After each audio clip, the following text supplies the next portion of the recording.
The wilderness of Montana's Bitterroot Range was a cathedral of silence. Snow fell in thick, hypnotic curtains, muffling the world into a vast white tomb where sound itself seemed to freeze before it could travel. The storm had arrived without warning, descending from the Canadian border like a living thing, hungry and relentless. It devoured the landscape, erasing trails, landmarks, and the thin boundary between earth and sky. Staff Sergeant Maya Chen had been tracking the missing hikers for 6 hours. If you're enjoying this story so far, don't forget to hit the like button and subscribe. Drop a comment telling me where in the world you're watching from. I love hearing from you. Her breath came in controlled bursts, each exhale crystallizing in the subzero air. She was a Marine, assigned to the Mountain Warfare Training Center, a woman whose compact frame belied a core of tempered steel forged in the crucible of 2 deployments. Her dark eyes, narrowed against the driving snow, scanned the tree line with the methodical precision of someone who had learned that survival was a discipline, not a stroke of luck. Beside her, matching her pace through the thigh-deep drifts, moved her partner, Atlas. He was a Belgian Malinois, 90 pounds of coiled muscle and unwavering focus.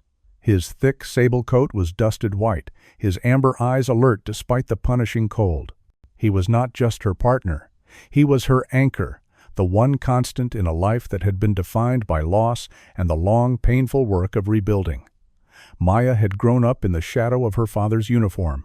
He had been a firefighter, a man who ran toward danger while others fled, who spoke rarely but acted with a courage that needed no words. When she was 17, he had died pulling a family from a burning apartment complex. The last thing he'd saved was a child's life. The last thing he'd lost was his own. Maya's world had shattered. Her mother had retreated into a fog of grief so thick it became a permanent residence. Maya had been left alone, adrift, drowning in a silence that her father's absence had created. The Marine Corps had given her structure. The K-9 program had given her Atlas. He had been assigned to her 3 years ago, a headstrong, brilliant young dog who refused to quit, who demanded her presence, who would not let her disappear into the same fog that had claimed her mother. He licked away tears she tried to hide. He pressed his solid warmth against her when the nightmares came. He was proof that loyalty, pure and unconditional, still existed in a world that had taken so much from her. That loyalty was the reason she was out here now, risking everything in a storm that had already claimed 2 rangers who'd attempted this same search. Atlas suddenly stopped. His entire body went rigid, his head lifting, nostrils flaring as he sampled the air. A low, guttural growl vibrated deep in his chest. It was a sound Maya had learned to trust absolutely. It was the sound of danger. She dropped to one knee, her gloved hand finding his harness. "What is it, boy? What do you smell?" Atlas's ears swiveled forward, pinning toward a stand of ancient pines, 50 yards upslope. The trees were barely visible through the white curtain, their dark shapes swaying like phantoms. He pulled against the lead, not with excitement, but with something else. Urgency. Warning. Maya's training took over. She unclipped Atlas's tracking lead and gave the hand signal. Search. The Malinois moved forward, his powerful body slicing through the snow with practiced efficiency. Maya followed, her heart rate climbing, her hand instinctively checking the Beretta holstered at her hip. She wasn't expecting to use it.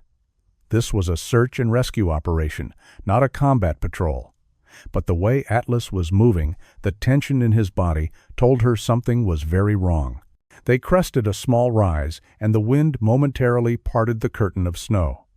Maya saw it. A shape, dark against the white. It was too angular to be natural, too deliberate. It was a structure.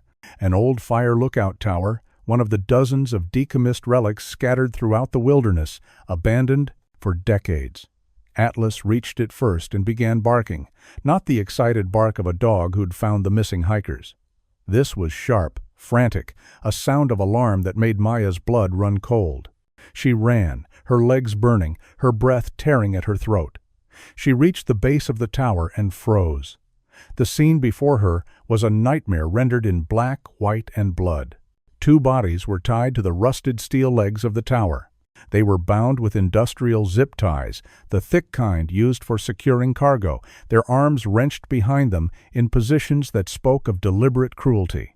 Both were dressed in winter tactical gear, but it was shredded, torn, stained with dark patches that steamed faintly in the cold. The first was a man. A Marine, judging by the tattered insignia still visible on his vest. His head hung forward, his face a mask of frozen blood and bruises. He wasn't moving. He wasn't breathing. The second was a woman. She wore the remnants of a sheriff's deputy uniform, the brown fabric dark with blood and melted snow. Her face, framed by strands of blonde hair frozen to her skin, was swollen, a grotesque canvas of purple and black. Her lips were blue, the telltale cyanosis of severe hypothermia. A thin line of foam clung to the corner of her mouth, and beside her, also bound, was a dog. A German shepherd, its powerful body sagging against the restraints, its black and tan coat matted with ice and something darker. The dog's eyes, glassy and unfocused, tracked Maya's approach. A low, barely audible whine escaped its throat. Maya's hands were already moving, pulling the tactical knife from her belt. "I've got you," she whispered, her voice shaking. "I've got you." She cut the deputy free first, catching her limp body before it could fall. The woman was ice, her skin the color of ash. Maya pressed 2 fingers to her neck, searching desperately for a pulse.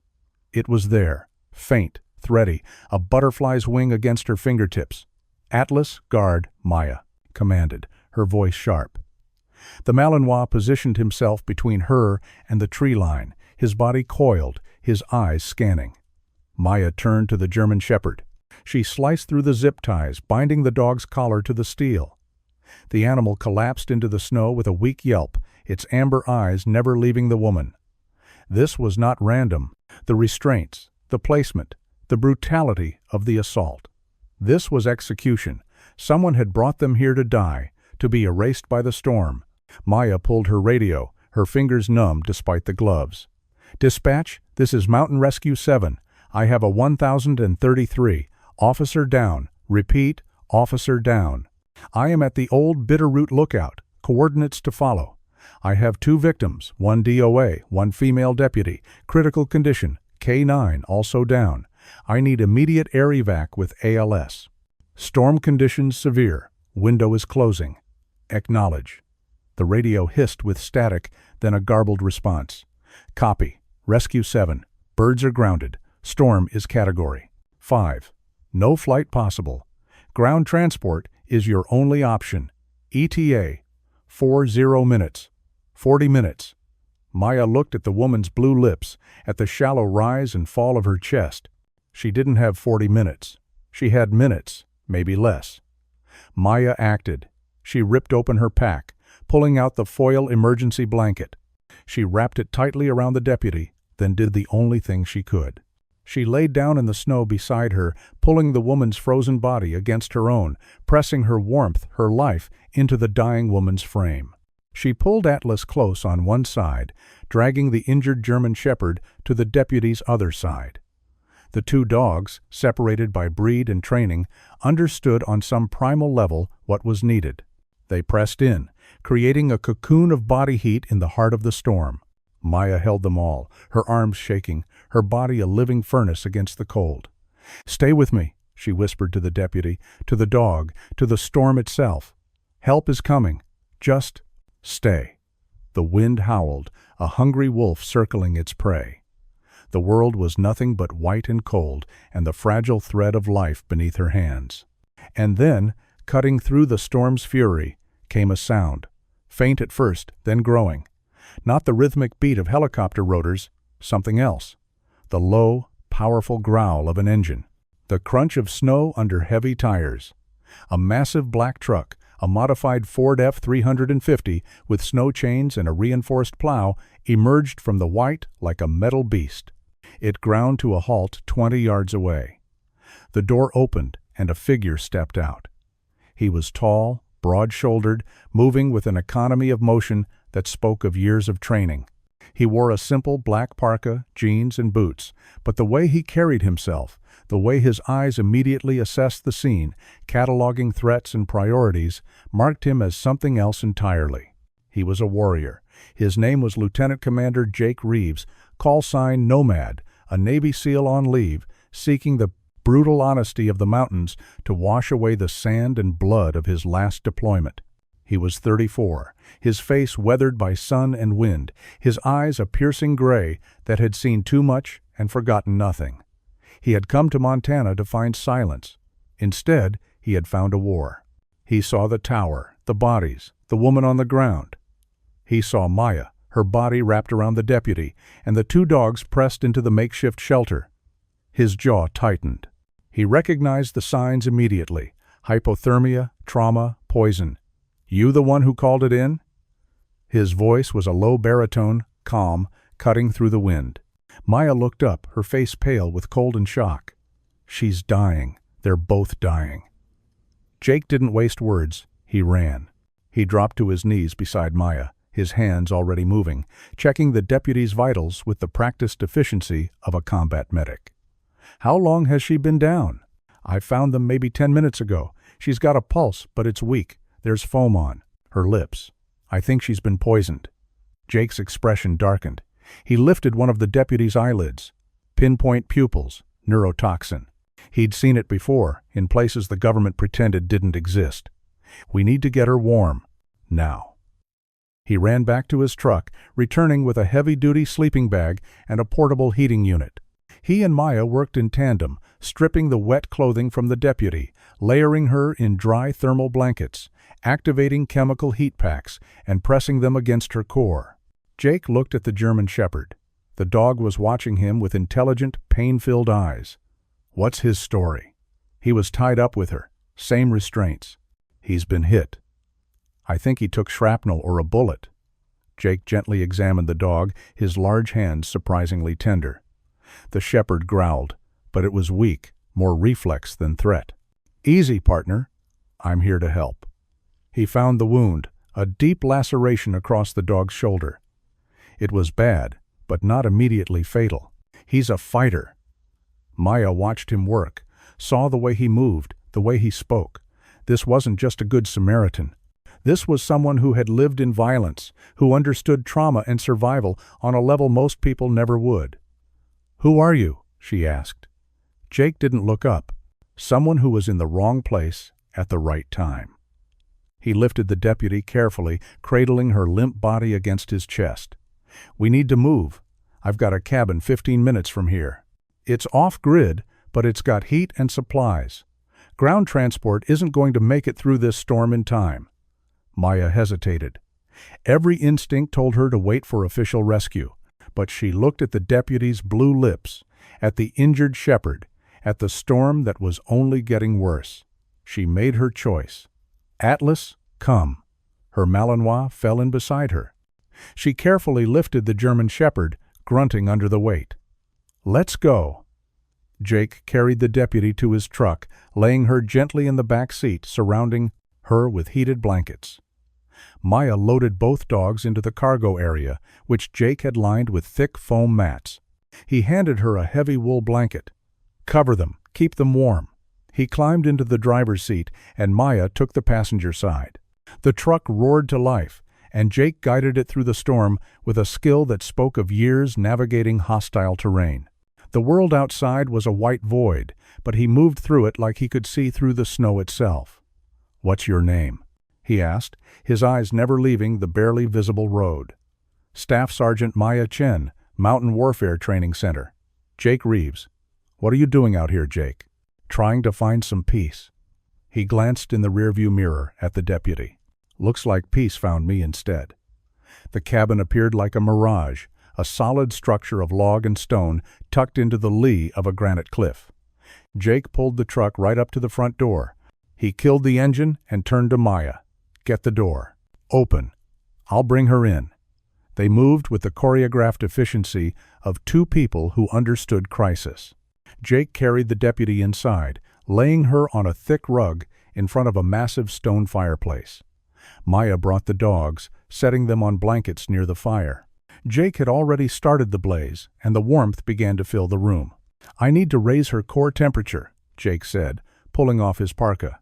He grabbed more blankets, more heat packs. "Stay with the dogs. Make sure they don't go into shock."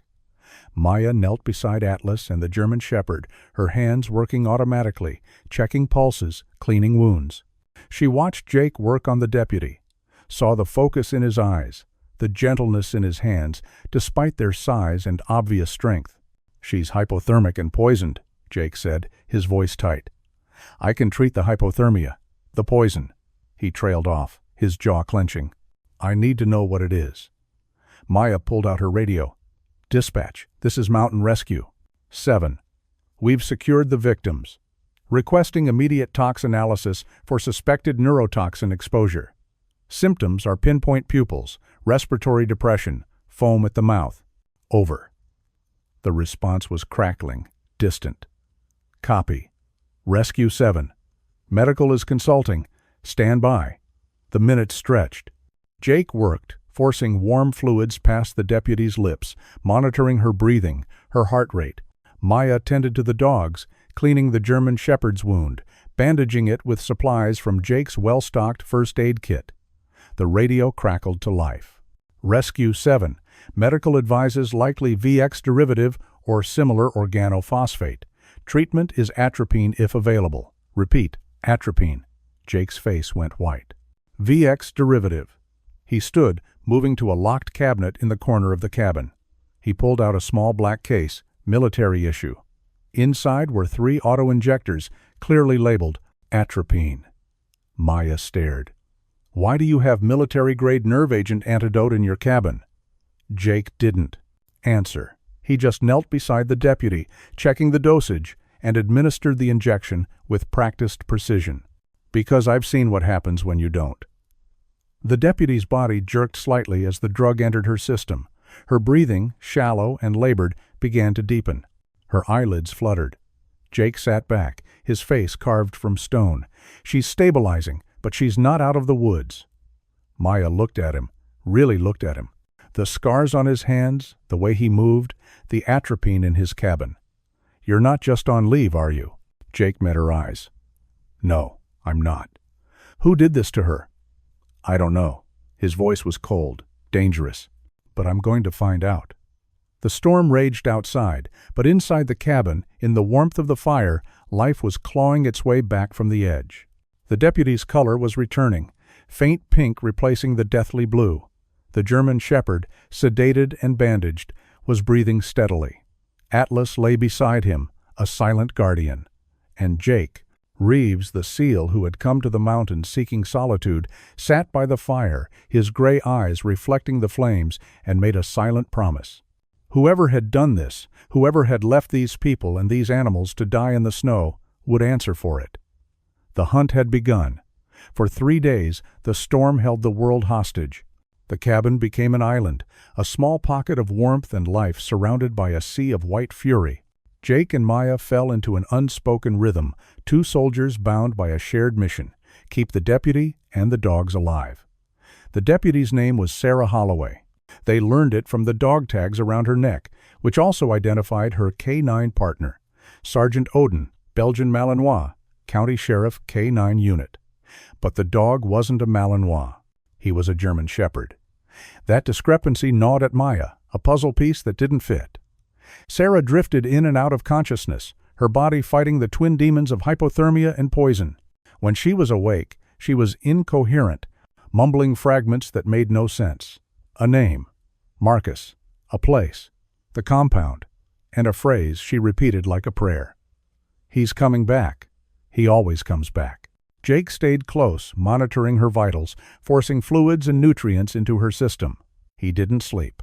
Maya watched him through the long nights, saw the way his hands moved with a healer's touch, despite being built for violence. She saw the shadows in his eyes, the weight he carried. On the second night, as the fire crackled and the wind howled, Maya broke the silence. "You knew what that poison was the moment you saw her symptoms." Jake didn't look up from the deputy.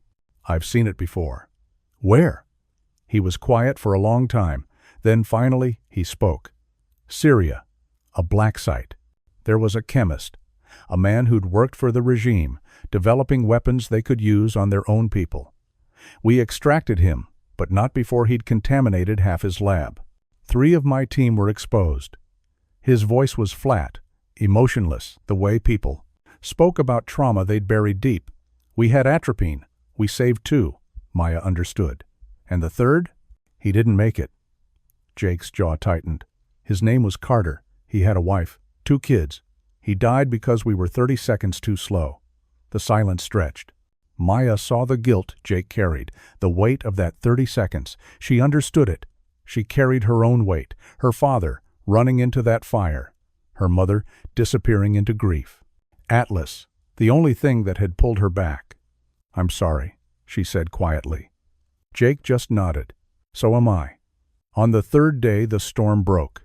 The sun, pale and distant, emerged from the heavy clouds, and the world outside the cabin was transformed into a landscape of blinding white and profound silence. Jake immediately went to his radio, a high-powered unit far more sophisticated than Maya's field equipment. "This is Nomad, calling any Montana state or federal frequency.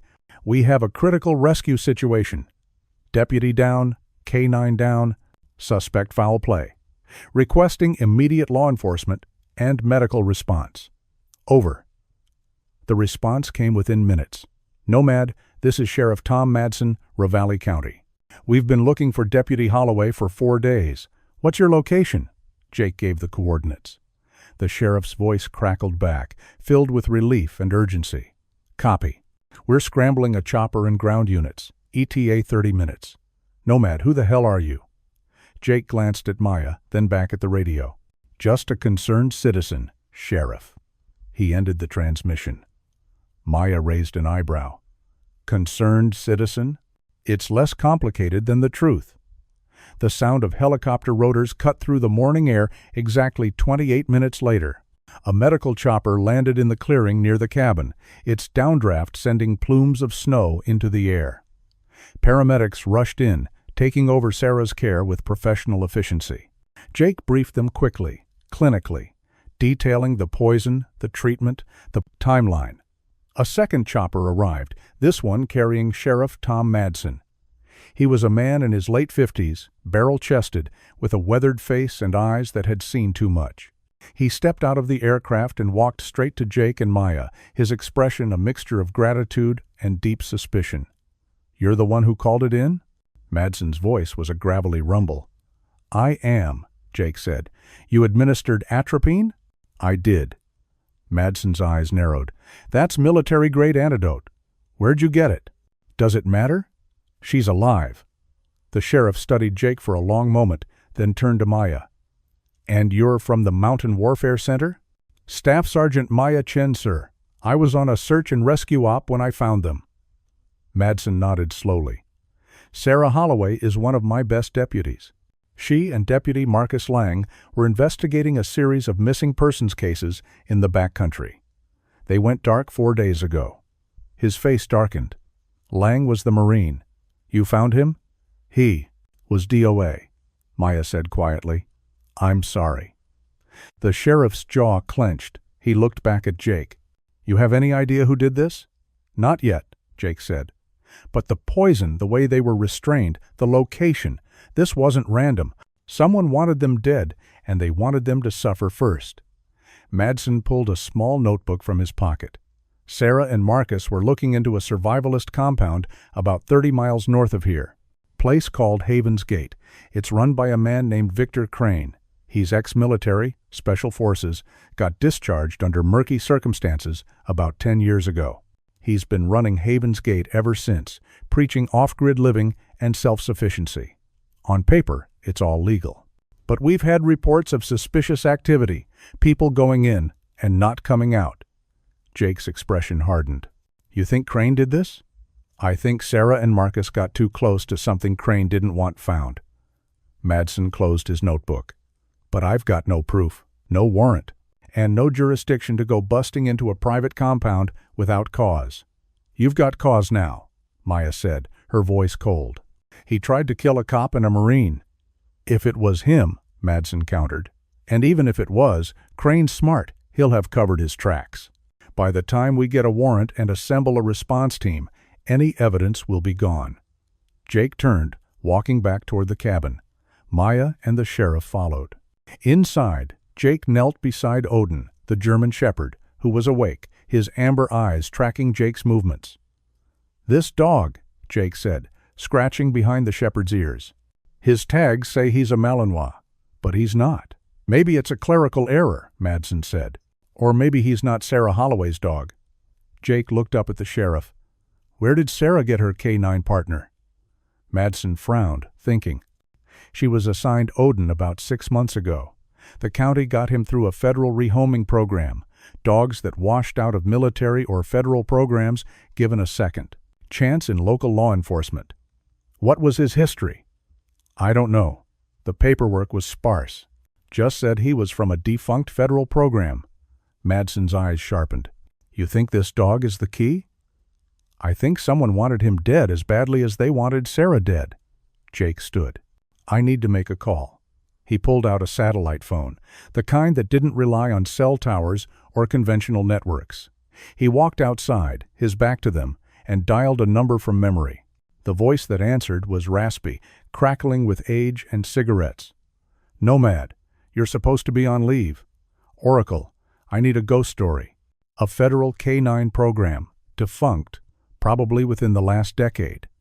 Dogs rehomed to local agencies. I need to know what program my dog came from and why someone would kill to keep it buried." There was a long pause. Then Oracle's voice came back, lower, more cautious. "You're playing with fire, Nomad. Those programs don't exist on paper for a reason. People died, Oracle. A Marine, almost a cop, and a dog. I need the truth. The truth will cost you. Put it on my tab." The line went dead. Jake stared at the mountains, the vast expanse of white, and felt the familiar cold certainty settle over him. He had come here for peace, but peace, he knew, was not the absence of conflict. It was the thing you fought for when the world tried to take it away. He walked back inside. Maya was kneeling beside Atlas and Odin, both dogs resting peacefully. She looked up at him, and in her eyes he saw a reflection of his own resolve. "What now?" she asked. "Now we wait," Jake said. "And when I get my answer, we go hunting." Sheriff Madsen stood, his hand resting on his sidearm. "You planning on doing something illegal, Mr. Reeves?" Jake met his gaze, unflinching. "I'm planning on doing something necessary, Sheriff." The call came 6 hours later. Jake's sat phone buzzed once, a single terse message. "Check secure email." He opened his encrypted laptop, a device that looked civilian but was anything but. The message from Oracle was short, clinical, and devastating. K9. Subject designation. Project Sentinel Shield Program Summary. Joint CIA, Black Program, 2012 to 2015. Objective. Create K9 units with enhanced tracking and threat detection via experimental neurochemical conditioning and genetic marker selection. Pairing protocols emphasized absolute handler K9 bonding. Program terminated after field trial failures. Neurological instability in K9 subjects led to breakdowns. All subjects ordered euthanized. Records expunged. Subject history. Odin. Originally paired with handler designation Sentinel-7, real name, Captain Marcus Lang, USMC Force Recon. Lang refused euthanization order. Subject disappeared with handler. Presumed dead in training accident. Official record, closed. Handler, current status. Marcus Lang, found Dua, Bitterroot Lookout. Assessment. Marcus Lang was not investigating Haven's Gate. He was hiding from it. Victor Crane was the program's lead field trainer. Crane was ordered to terminate all subjects when program was shut down. Lang took Odin and ran. Crane has been hunting them ever since. Recommendation. Extract. Do not engage. Federal agencies will not acknowledge program's existence. You are on your own. Jake read the message twice, his blood turning to ice. He looked at Odin, who was sleeping peacefully by the fire, his breathing steady and deep. This dog was not just a K9. He was evidence. Evidence of a program that powerful people wanted erased. And Marcus Lang had died protecting him. If this story has you on the edge of your seat, make sure to subscribe and turn on notifications so you never miss stories like this. Your support means everything and helps me bring you more incredible true stories of courage and loyalty. Jake stood, his mind already shifting into operational mode. He walked to the window, staring out at the mountains. Haven's Gate was 30 miles north. Crane was there, and he wouldn't stop until Odin was dead and every trace of Sentinel's shield was buried. Maya appeared beside him. She'd been reading over his shoulder, her face pale. Crane killed Marcus. He tried to kill Sarah because she was with him. He tried to kill Odin because the dog is living proof of what they did. "That's the size of it," Jake said quietly. "What are you going to do?" Jake turned to face her. "I'm going to finish what Marcus started. I'm going to stop Crane, and I'm going to make sure Odin lives." Maya's jaw set. "Then I'm coming with you. This isn't your fight." "The hell it isn't." Her voice was sharp, unyielding. "I found them. I carried them out of that snow. I'm not walking away now." Jake studied her, saw the steel in her eyes, the way she held herself. She was a Marine. She understood the cost of walking away. He nodded once. "Then we do this smart. We don't go in guns blazing. We gather intel, we build a case, and we bring in the sheriff with enough evidence that the feds can't bury it. And if Crane runs, he won't run. Men like Crane don't run. They dig in. They believe they're untouchable." Jake's voice was cold. "That's going to be his mistake." The next morning, under a sky scrubbed clean by the prime storm, Jake and Maya prepared.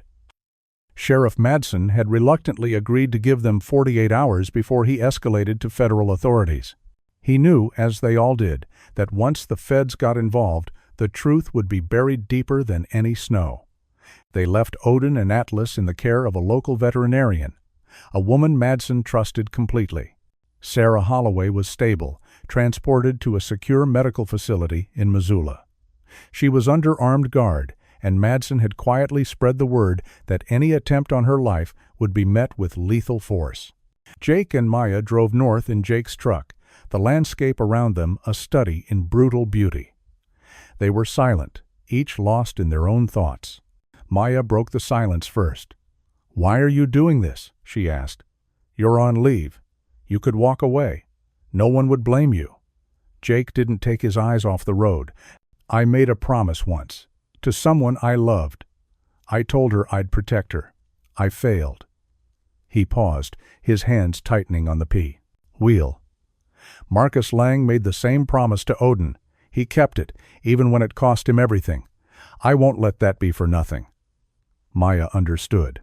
"My father made a promise too, to serve, to protect. He died keeping it." She looked out the window at the endless white. "I joined the Marines to honor that promise. Atlas keeps me honest, reminds me why I do this." They drove on, two warriors bound by loss and the stubborn belief that some promises were worth dying for. Haven's Gate sat in a valley between two mountain ridges, a collection of sturdy log buildings arranged in a defensive perimeter. Smoke rose from chimneys, and figures moved between structures, all dressed in matching tactical clothing.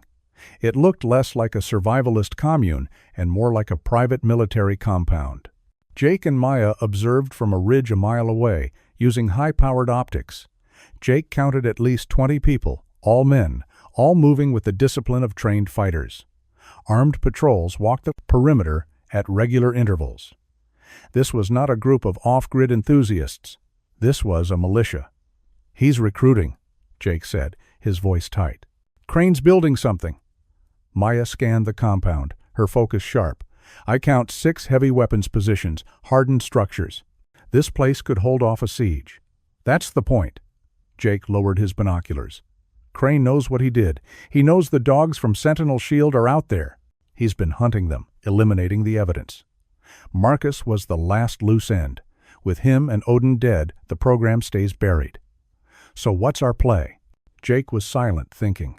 Then his phone buzzed. A message from Oracle. Additional intel. Crane has federal protection. DOJ blackmail file. He knows where the bodies are buried. Literally.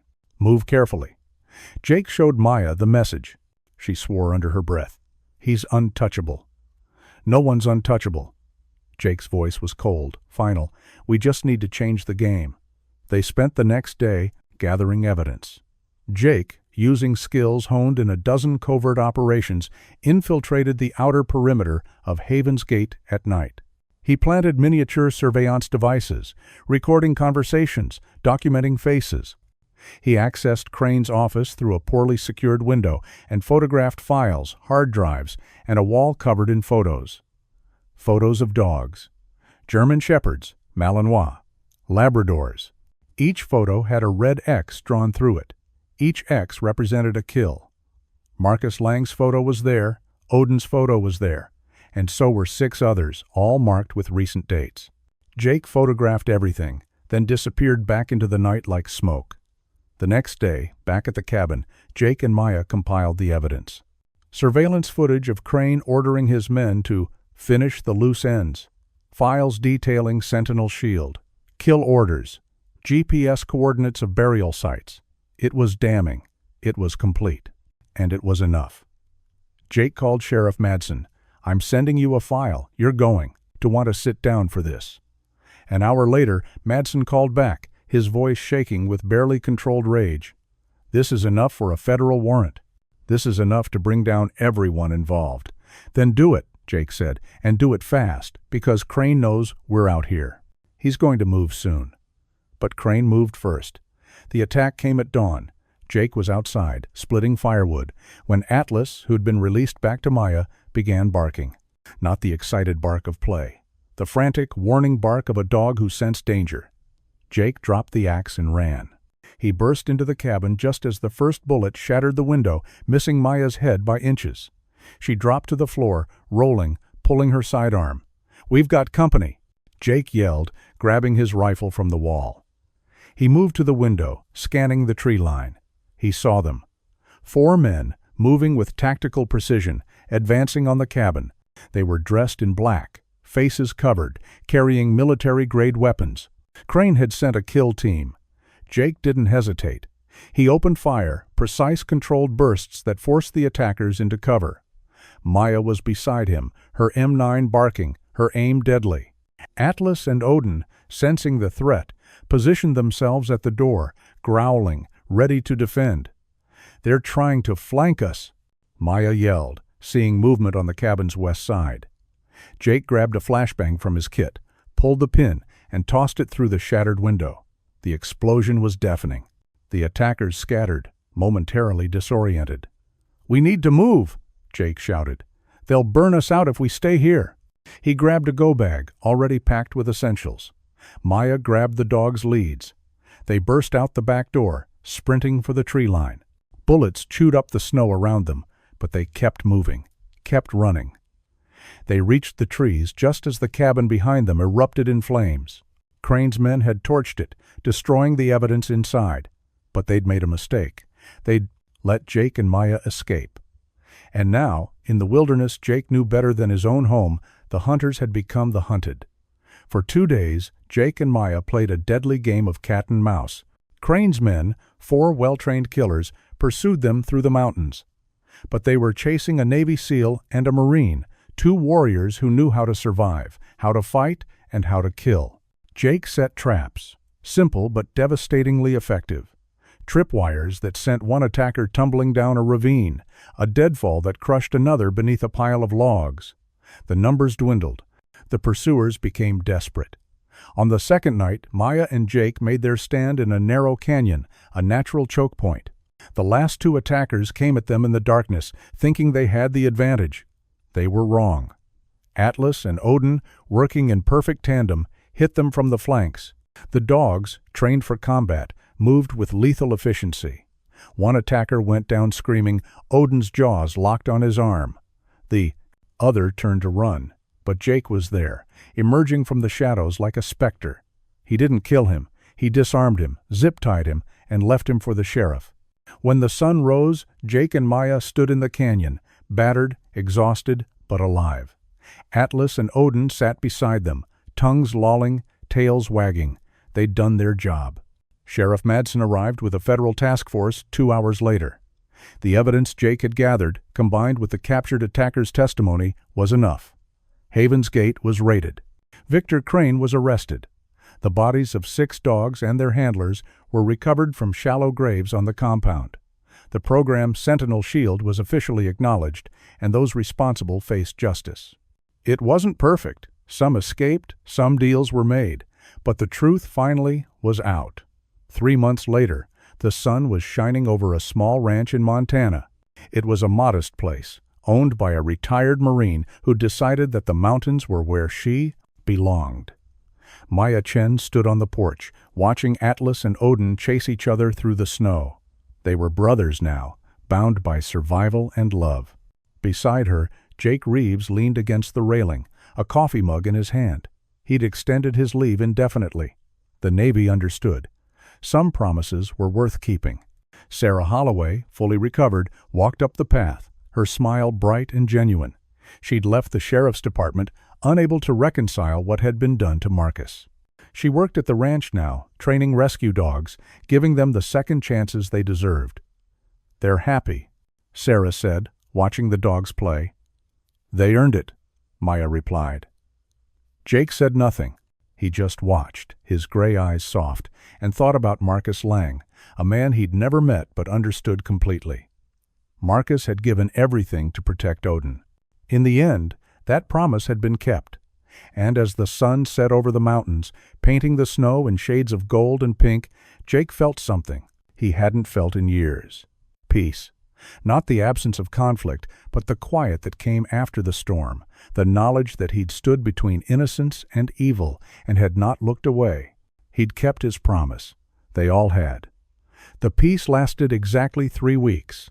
Jake was in the barn, repairing a fence post that the winter had warped, when his satellite phone buzzed. He didn't recognize the number, but the encryption protocol was one he knew well. Government, high level. He answered, "Nomad." The voice was female, clipped, professional. "This is Deputy Director Catherine Wells, DOJ. We need to talk." Jake's jaw tightened. "I'm on leave." "Your leave just ended." There was no warmth in her voice, just cold, bureaucratic efficiency. "The Sentinel Shield case opened a door we'd prefer stayed closed. You kicked over a hornet's nest, Commander Reeves, and now those hornets are swarming. Not my problem. It became your problem the moment you saved Sarah Holloway's life." Wells paused. "We have a situation. Another dog from the program. Another handler. They're in immediate danger, and if they're killed, the entire federal investigation collapses. The evidence you gathered implicates people at the highest levels of government. They want this buried permanently." Jake looked out across the snow-covered field where Maya was working with Odin and Atlas, teaching them new commands, rebuilding what trauma had broken. He'd promised himself he was done, that this was someone else's fight, but he thought of Marcus Lang, dying alone in the snow, of Sarah, left to freeze, of dogs trained to be loyal, then murdered for that same loyalty. "Where?" he asked. "Alaska, North Slope. A handler named Daniel Cross and his K9, a Malinois called Reaper. Cross went dark 2 days ago. His last transmission indicated he was being tracked. We believe it's a cleanup crew, professionals hired to finish what Crane started." "Why Alaska?" "Because it's the end of the earth. Because bodies disappear in the wilderness and no one asks questions." Wells's voice softened slightly. "Cross is ex-Delta. He's good. But he's alone, on the run with an injured dog, and he's got no support. You're the only operator we can send who knows the full scope of Sentinel Shield. You're the only one they won't see coming." Jake was silent, his mind already running calculations. Alaska in winter was a death trap. Temperatures 40 below zero, endless darkness, terrain that could kill you in 100 different ways before a bullet ever found you. "I'll need support," he said finally. "You'll have it. We're sending a package to your location. Equipment, cold weather gear, intel files. You leave in 6 hours. I'm not going alone." Wells paused. "Commander, this is a solo operation. Then find someone else." Jake's voice was flat. I go with a team I trust, or I don't go at all. Another long pause. Then, quietly, "Who?" "Staff Sergeant Maya Chen, Sarah Holloway, and the dogs." "You want to take 2 women and 2 dogs into the Alaskan wilderness to extract a Delta operator from a professional kill team?"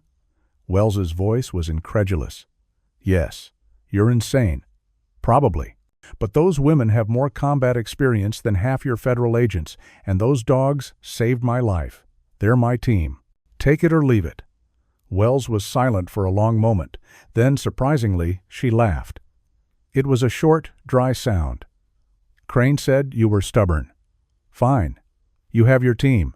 But understand this, Commander. You're off the books. If this goes sideways, we deny everything. You'll be on your own." "We always are," Jake said, and ended the call. He walked out of the barn to where Maya was kneeling beside Atlas, adjusting the dog's tactical vest. She looked up, saw his face, and knew immediately. "What is it?" "Another handler. Another dog. Alaska. They're being hunted." Maya stood slowly. "When do we leave?" 6 hours. She didn't hesitate. "I'll pack." Sarah emerged from the house, a tray of coffee mugs in her hands. She took one look at their faces and set the tray down. "What happened?" Jake explained, his words economical and precise. Sarah listened, her expression growing darker with each sentence. When he finished, she looked at Odin, who was lying peacefully in the snow, his eyes half closed in contentment. "Marcus died protecting him," Sarah said quietly. "If there's another dog out there, another handler facing what we faced, then we have to go. We have to help."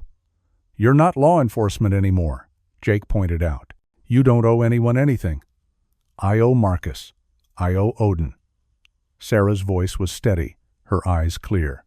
"And I owe the man who saved my life. I'm coming." Jake looked from Sarah to Maya to the 2 dogs who were watching the humans with intelligent, attentive eyes. This was the team. 2 women, a SEAL, and 2 dogs who had survived a program designed to break them. "Then we do this together," Jake said. "We bring Cross and Reaper home, and we end this." The equipment arrived 4 hours later, delivered by an unmarked black helicopter that landed in the field and departed without a word. Inside the crates were cold-weather tactical gear, weapons, ammunition, survival supplies, and something Jake hadn't expected, specialized K9 equipment. Thermal vests, protective boots, even lightweight body armor designed specifically for the dogs. Whoever Wells was, she understood that this mission's success depended on all 5 members of the team surviving. Maya examined the gear with professional appreciation. "This is top tier. Someone in the government actually cares. Or someone wants this contained badly enough to spend real money," Jake countered, checking the load on an M4 carbine. "Either way, we use it." They spent the remaining time preparing. Jake briefed them on the mission parameters using maps and satellite imagery Wells had included in the package. Daniel Cross's last known position was a remote research station on the North Slope, about 200 miles north of Fairbanks. The station had been abandoned for years, a relic of an oil survey project that had gone bankrupt. "Cross is using it as a hide site," Jake explained, pointing to the map. "It's isolated, defensible, and off any tourist route. But it's also a trap. If the kill team knows where he is, they can siege him out. In 40 below weather, that's a death sentence." "How many are we facing?" Sarah asked. Jake pulled out another file, photographs of 3 men. "These are the known associates of a PMC called Blackthorn Solutions. They're mercenaries, former special forces from various countries. The leader is a man named Alexei Volkov, ex-Spetsnaz. He's good, brutal, and he doesn't leave witnesses." Maya studied the photos. 3 against 5. "I'll take those odds." "Don't get cocky," Jake warned. "They've been in Alaska for weeks. They know the terrain. We're walking into their kill box." "Then we don't walk," Sarah said. "We bring the fight to them." Jake smiled grimly. "That's the plan." They flew out on a civilian charter, posing as researchers heading to a field station. The flight to Fairbanks was long and cold, the landscape below transforming from forests to tundra to a vast white emptiness that seemed to stretch forever. They landed just after midnight, the world locked in the deep darkness of the Arctic winter. A contact Wells had arranged met them at a hangar outside the airport. He was a weathered bush pilot named Tom, a man of few words who asked no questions. He loaded their gear into a twin otter equipped with skis and looked at the dogs with approval. "Good animals," Tom said, his voice a gravelly rumble. "You'll need them up there. Cold's bad, but the isolation's worse. A dog'll keep you sane." They took off an hour later, flying low over the tundra. The world below was an alien landscape of frozen lakes, jagged ice formations, and endless white. Tom navigated by instinct and GPS, avoiding the few settlements scattered across the vastness. "Your research station's about 20 miles ahead," Tom said over the engine noise, "but I'm dropping you 10 miles south. Your friend's been watching the station. I fly straight in, they'll know." "Good call," Jake said. Tom brought the plane down on a frozen lake, the skis hissing against the ice.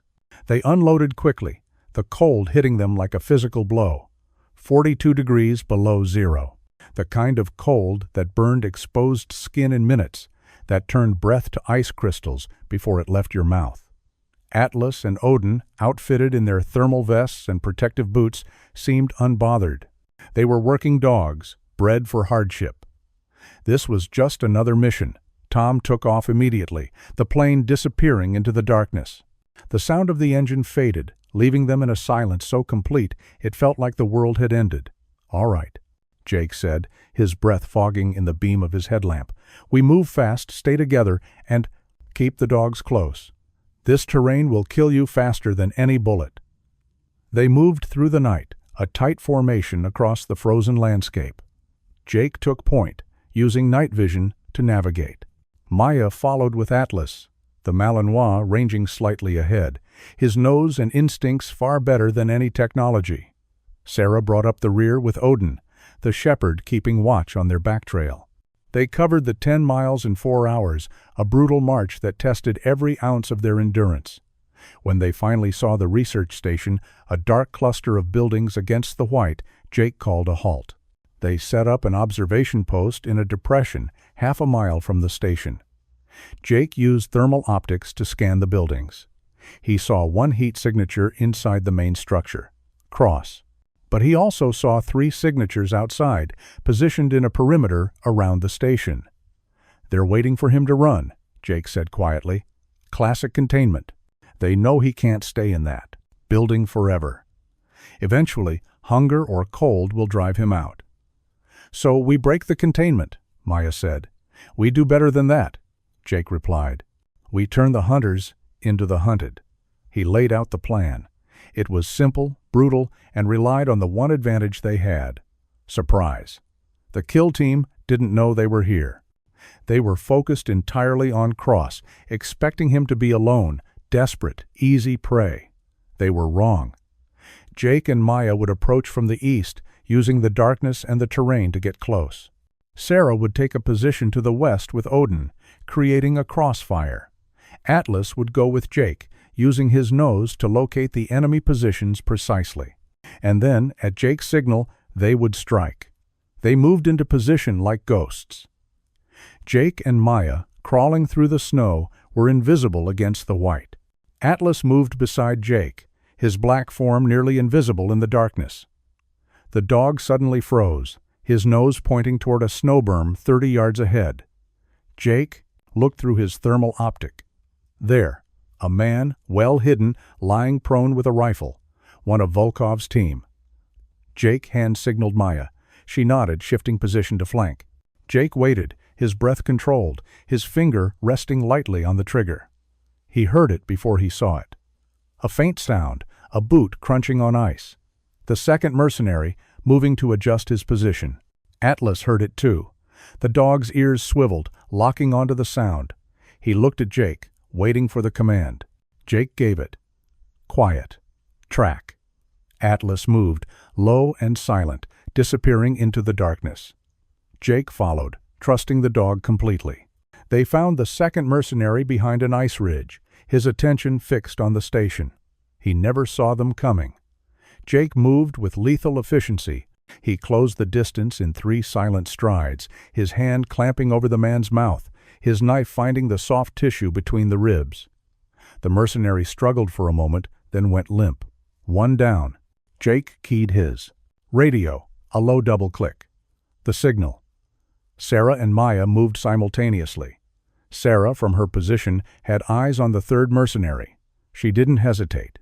A single suppressed shot, and the man collapsed into the snow. 2 down. That left Volkov. And Volkov was no amateur. He'd heard something, sensed the shift in the air.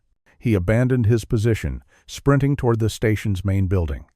He was going for Cross, going to use the handler as a hostage. Jake ran.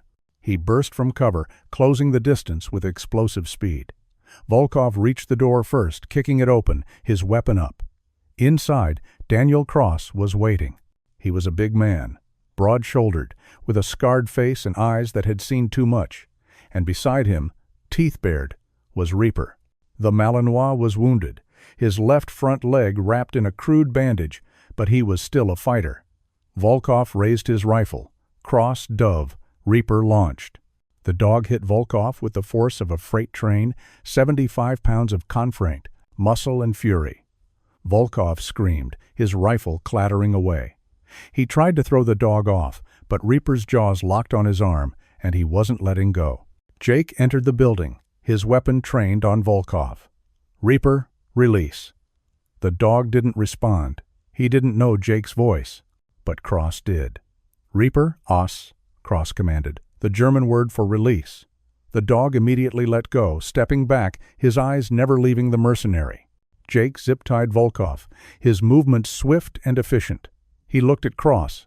Daniel Cross? Who's asking? Commander Jake Reeves, Navy SEALs. I'm here to get you out. Cross stared at him, then at Maya and Sarah, who entered behind Jake. He saw their faces, their gear, and the 2 dogs at their side. He saw Odin, and recognition flashed in his eyes. That's one of ours, Cross said quietly, nodding at the shepherd.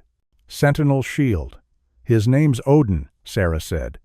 His handler was Marcus Lang. Marcus is dead. Odin survived. Cross's face hardened. Marcus was a good man, one of the best.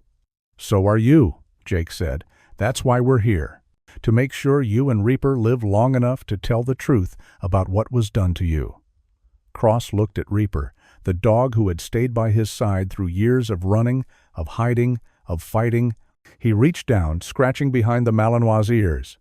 We've been running for 2 years. I'm tired, Commander. Then stop running, Maya said. Come with us. Help us end this. Cross looked at them, at the 5 faces, 3 human, 2 canine, who had come into the frozen hell of Alaska to save him. He nodded slowly. All right, let's end it. They secured Volkov and left him in the research station with an emergency beacon. He'd be picked up by authorities within hours. Then they began the long march back to the extraction point. The journey was brutal, but they moved as a unit, a pack. Atlas and Odin ranged ahead, their instincts keeping them clear of dangerous ice and hidden crevasses. Reaper, despite his injury, kept pace, his eyes constantly scanning for threats. When they reached the frozen lake where Tom was scheduled to extract them, the sun was just beginning to rise, a faint glow on the horizon. The twin otter appeared out of the dawn, landing smoothly on the ice. Tom opened the door, saw the 5 humans and 3 dogs, and shook his head. You're all insane. Probably. Jake agreed, helping Sarah and the dogs aboard. But we're alive. They flew south, back to civilization, back to warmth. Cross sat quietly, Reaper's head in his lap, his hand absently stroking the dog's fur. He looked at Jake. What happens now? Now we testify, Jake said. Wells has arranged for a federal grand jury. We tell them everything. About Sentinel Shield, about the dogs, about the men who tried to bury the truth. And we make sure it never happens again. You think it'll work? Cross asked. I think we have to try. Cross nodded slowly. Marcus would have liked you, Commander. He always said the only thing worth fighting for was the innocents. The ones who couldn't fight for themselves. Jake looked at Odin and Reaper, at Atlas, 3 dogs who had been engineered to be weapons and had chosen instead to be loyal, to be protectors, to be heroes. Marcus was right, Jake said quietly. 6 months later, the hearings were over. The truth about Sentinel Shield was public record. Indictments had been handed down. Careers had ended. The program was officially condemned, and legislation was passed, ensuring such abuses could never happen again. It wasn't perfect justice. Some escaped, some made deals, but it was justice nonetheless. Jake stood on the porch of the Montana ranch, watching the sun set over the mountains. Maya was in the field with Atlas, running drills. Sarah was in the barn with Odin, tending to the growing number of rescue dogs they'd taken in. And Daniel Cross was nearby, repairing a fence with Reaper supervising, the Malinois' leg fully healed. They'd built something here, a sanctuary, a place where dogs who'd been used, abused, and discarded could find peace, where handlers who'd been betrayed by the system could rebuild. Jake's phone buzzed. A message from Deputy Director Wells. "Well done, Nomad. The world is a better place because of what you did. If you ever want to come back, the door is open." Jake read it, then deleted it. He was done with that world. He'd found something better, a family, a purpose, a home. Atlas trotted up onto the porch, his tongue lolling, his eyes bright. Jake scratched behind the dog's ears, and Atlas leaned into the touch, a soft groan of contentment rumbling in his chest. "Good boy," Jake murmured. "Good boy." The sun dipped below the mountains, painting the snow in shades of gold and crimson. And in that light, Jake Reeves, the SEAL who had come to the mountains seeking peace, finally found it. Not in the absence of conflict, but in the bonds forged through fire, in loyalty, in love. In the unwavering belief that some promises were worth keeping, no matter the cost. He'd kept his promise, they all had, and in doing so, they'd saved more than lives, they'd saved souls. The storm was over, the war was won, and the Guardians, both human and canine, could finally rest. The ranch had been quiet for 3 months when the envelope arrived. It came by courier, not mail, delivered by a young woman in a dark suit who refused to give her name. She handed it to Maya, who was working in the yard with Atlas, and left without a word. Maya turned the envelope over in her hands. It was heavy, official, sealed with red wax that bore no insignia. She found Jake in the barn, cleaning tack. "This just came for you." Jake took the envelope, his expression darkening as he felt its weight. He knew what it was before he opened it. Orders. Not from the Navy, but from someone higher up the chain, someone who still had his number, who still believed he owed them something. He broke the seal and read in silence. Maya watched his face, saw the muscle in his jaw tighten, saw his eyes go cold and distant. "What is it?" Jake folded the letter carefully. "There's another one. Another handler from Sentinel Shield. I thought we got them all. Cross said he was the last. He was wrong." Jake handed her the letter. There was a 6th dog, a female shepherd named Valkyrie. She was paired with a CIA operative named Rebecca Hale. According to this, Hale went completely off-grid 5 years ago. No contact, no sightings, nothing. The agency assumed she was dead. But she's not. No. Wells's people tracked her to a remote village in the Canadian Rockies. She's been living under a false identity, working as a wilderness guide. And now someone's found her. Jake's voice was flat, emotionless, the voice he used when the mission was all that mattered. 2 weeks ago, a team of contractors arrived in the village. They're posing as eco-tourists, but Wells's intel says they're Crane's people. The ones who escaped the raid on Haven's Gate. Maya swore under her breath. They're finishing what Crane started. That's the assessment. So we go get her.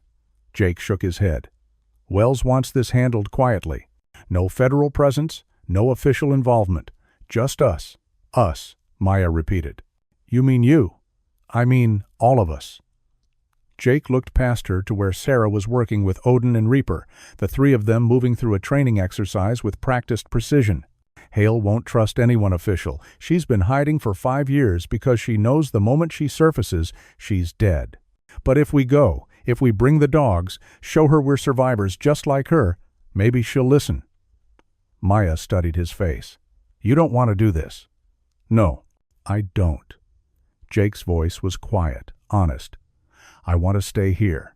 I want to watch the sunset and fix fences and train dogs. I want to be done with the killing." He looked at her, his gray eyes tired. "But I can't. Because if we don't go, Hale dies.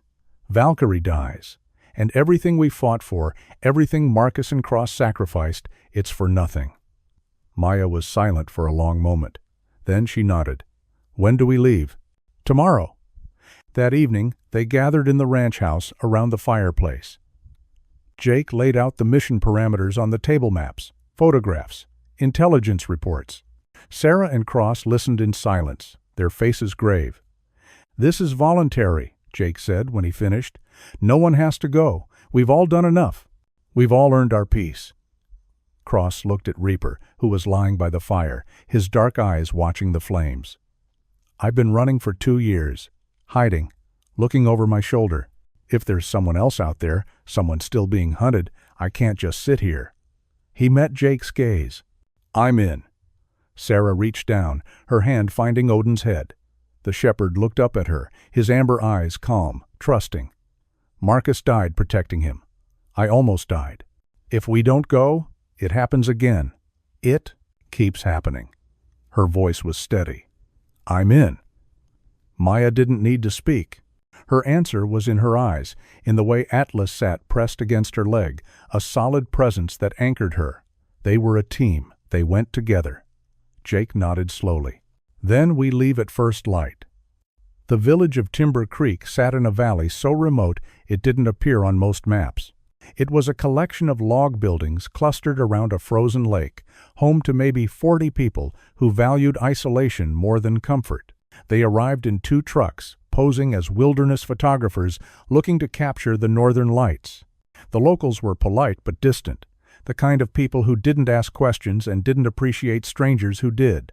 Jake, Maya, Sarah, and Cross checked into the only lodge, a drafty building run by a taciturn woman named Helga, who eyed the 3 dogs with suspicion. "No pets," she said flatly. "They're service animals," Maya replied, her tone brooking no argument. "Certified and trained." Helga stared at Atlas, Odin, and Reaper, 3 dogs who looked more like weapons than therapy animals. She grunted, "Keep them quiet, keep them clean. Cause trouble, you're out." They settled into their rooms and began reconnaissance. Jake identified the contractors immediately. They were staying in a cabin on the edge of the village, 3 men who moved with the careful precision of trained killers. They were watching someone, their attention focused on a small house near the lake, Rebecca Hale's house. Jake observed her through binoculars from a ridge above the village. She was in her late 30s, lean and weathered, with the cautious movements of someone who'd spent years looking over her shoulder. And beside her, never more than a few feet away, was Valkyrie. The shepherd was older now, graying around the muzzle, but still alert, still protective. "She knows they're here," Maya said, crouched beside him. "Look at the way she moves. She's checking angles, never staying exposed. For long." "She's been trained well," Cross added. "CIA tradecraft, but she's alone, and they're patient. They'll wait for the right moment, then strike." "Then we don't give them that moment," Jake said. "We make contact tonight." They approached Hale's house after midnight, moving through the darkness like shadows. The dogs were silent, their training suppressing even their breathing. Jake knocked once, soft but deliberate. A pattern: 3 quick, 2 slow, 1 quick. An old field code that only certain people would recognize. The door opened a crack. A woman's face appeared, her eyes hard and suspicious. She saw Jake, then the others, then the dogs. Her expression shifted from suspicion to shock to something that might have been hope. "Who are you?" Her voice was barely a whisper. "We're like you," Jake said quietly, "Sentinel Shield. We're here to bring you home." Hale stared at them, her hand trembling on the doorframe. Behind her, Valkyrie growled, a low warning sound. But when Odin stepped forward, when the 2 shepherds locked eyes, something passed between them. Recognition, understanding, They were packed. Hale's defenses crumbled. She opened the door fully, and they slipped inside. The house was sparse, functional, the home of someone ready to run at a moment's notice. "How did you find me?" Hale asked, her voice shaking. "Wells," Jake said. "Deputy Director, DOJ. She's been tracking the survivors." "Wells," Hale laughed, a bitter sound. "She's the one who burned me. She's the one who told me to run." "Things have changed," Sarah said gently. "Sentinel Shield is public now. The truth is out. There are hearings, indictments. The people who created the program are facing justice." Hale looked at Sarah, really looked at her, and saw the scar near her temple, the haunted look in her eyes. "You were there. You were in it." "My partner and I were left to die in a blizzard," Sarah said. "They found us. They saved us. And now we're here to save you." Hale sank into a chair, Valkyrie pressing against her leg. "I've been running for 5 years, hiding. I can't keep doing this." "Then don't," Cross said. "Come with us. Testify. Help us make sure no one else goes through what we did." Hale looked at each of them, at the dogs, at the family they'd built from the ashes of a program designed to break them.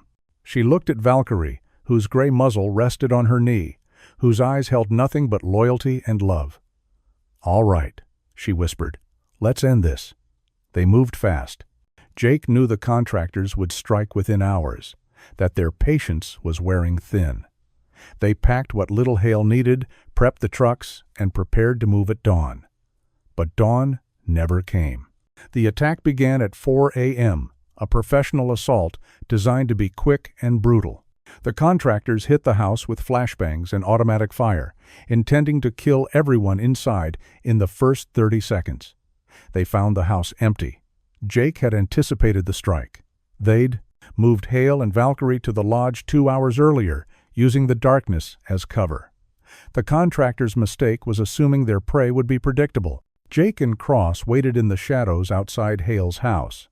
When the contractors emerged, confused and angry, they found themselves surrounded.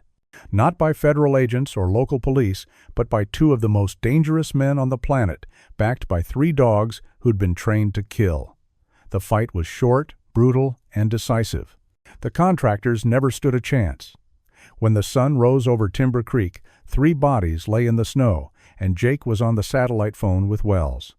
"It's done," he said simply. "We're bringing her in." "Good," Wells replied. "Bring her to Anchorage. We'll have a federal team waiting."